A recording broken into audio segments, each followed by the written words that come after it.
ہا انتم، ہا یہ اشارہ ہے قریب کے لوگوں کے لیے، ہا اولائے، ہا انتم اور تم وہ لوگ ہو، حکارت کے لیے، کسی کو کم کرنے کے لیے، کسی کی توہین کے لیے یہ لفظ استعمال ہوتا ہے، ہا انتم یہ ہیں.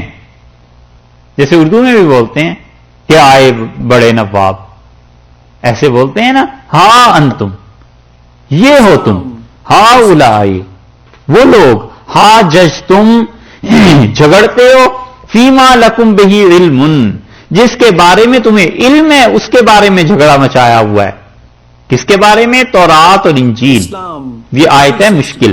ہا انتم ہا اولائے ہا جج تم فیما لکم بہی علم، یہ ہیں وہ لوگ جو جھگڑتے ہیں اس چیز کے بارے میں جن کے بارے میں انہیں تھوڑا علم دیا گیا. فَلِمَ تُحَاجُّونَ فِيمَا لَيْسَ لَكُمْ بِهِ علم، تم ان چیزوں کے بارے میں کیوں جھگڑتے ہو جس کی سرے سے تمہیں خبر ہی نہیں ہے، تمہارے پاس علم ہی نہیں پہنچا.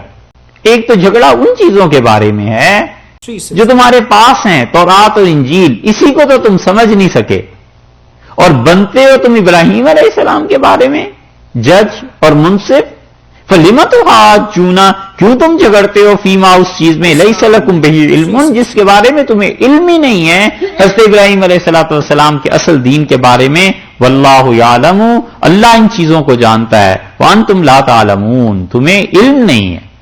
اوپر فرمایا ہے عقل نہیں ہے، کیونکہ دلیل عقلی دی نا کہ ان کے بارے میں کیوں کہتے ہو، یہ تو مذاہب بعد میں شروع ہیں.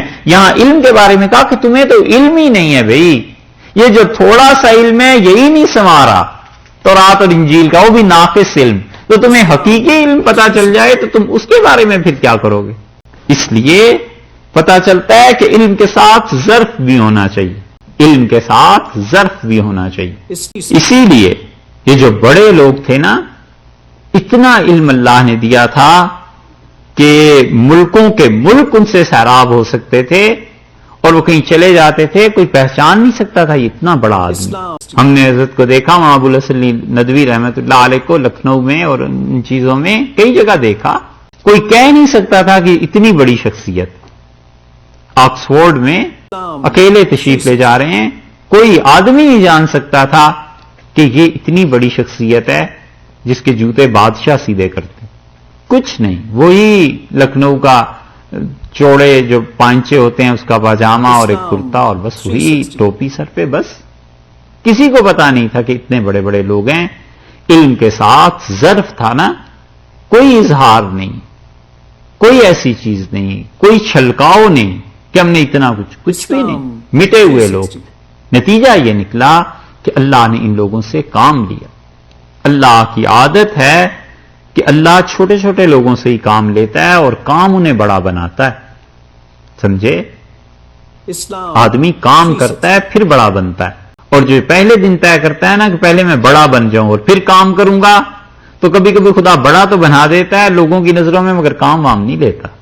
کام اللہ انہی لوگوں سے لیتا ہے جو چھوٹے بھی ہوں، اپنے آپ کو چھوٹے سمجھیں، حقیقت میں چاہے وہ کتنے ہی بڑے ہوں، مگر جب تک آدمی اپنے کو چھوٹا سمجھتا رہتا ہے، عافیت خیر میں رہتا ہے، خدا کی طرف سے حفاظت ہوتی رہتی ہے. اور جب وہ سمجھتا ہے کہ میں بہت بڑا ہو گیا ہوں تو اللہ لوگوں کے سامنے دکھا دیتا ہے کہ بڑا سمجھ رہا تھا، ہم نے کوئی کام نہیں لیا. برکت اٹھ جاتی ہے. اللہ نے فرمایا ہے انتم لا واللہ یعلم وانتم لا تعلمون، تمہیں تو علم ہی نہیں ہے، تمہیں کیا معلوم ان چیزوں کا.